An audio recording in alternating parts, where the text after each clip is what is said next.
तो सबसे पहले मैं ये बता देता हूँ मेरे को क्या क्या पता है। हाँ। ठीक है, क्योंकि आपने कहा था भाई वीडियो है पढ़ के तो मैं पढ़ के आया हूँ, तो थोड़ा सा फ्लेक्स तो मैं भी करूंगा। हाँ। सबसे पहले मतलब ये कोई नई एकदम माइंड ब्रेकिंग कॉन्सेप्ट नहीं था, क्योंकि सब लोग ये देखते थे कि धरती से हम जुड़े हुए हैं, है ना, हम धरती को छोड़कर जा नहीं पा रहे हैं। और कई सारे रिलीजियस टेक्स्ट में भी इस बात का मेंशन है, हमारे ग्रंथों में भी है। लेकिन अब हम जाते हैं, सबसे पहला जो एक क्लियर कट एक्सप्लेनेशन था वो एरिस्टोटल ने दिया था।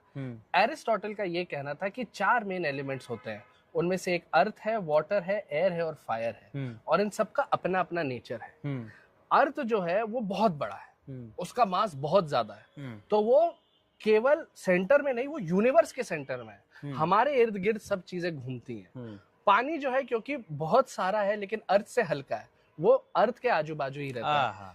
और फिर आती है एयर, वो पानी से भी हल्की है। तो पानी के भी ऊपर एयर रहती है। लेकिन फायर जो है, फायर एयर के ऊपर जरूर रहती है, लेकिन वो अर्थ को छोड़कर एक स्वर्ग लोक टाइप्स में नहीं जाती है। ये उनका ये कहना था कि हमारा जो एक है ये पृथ्वी लोक है और इसके ऊपर स्वर्ग लोक है, जहां पर तारे सितारे सन ये सब एग्जिस्ट करते हैं।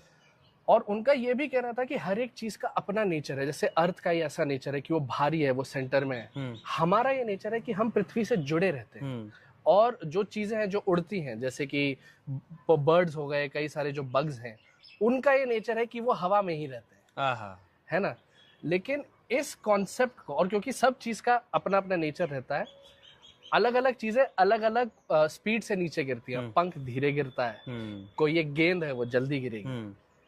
इसको सबसे पहले तोड़ा गैलीलियो साहब ने। गैलीलियो साहब ने जब टेलीस्कोप बनाया था, उन्होंने ये ऑब्जर्व किया कि अर्थ के आजू बाजू चीजें नहीं घूम रही हैं, अर्थ और बाकी प्लैनेट्स सन के आजू बाजू घूम रहे हैं। लेकिन वो कैरी फॉरवर्ड किया उन्होंने कोपर्निकस की थ्योरी को। लेकिन वो इस चीज को पब्लिश नहीं कर पा रहे थे। खैर वो एक अलग टॉपिक है। उसके साथ साथ उनका ये भी कहना था कि ऑब्जेक्ट का नेचर नहीं रहता, जो ग्रेविटी है वो सब पर लागू होती है एक ही मायने में।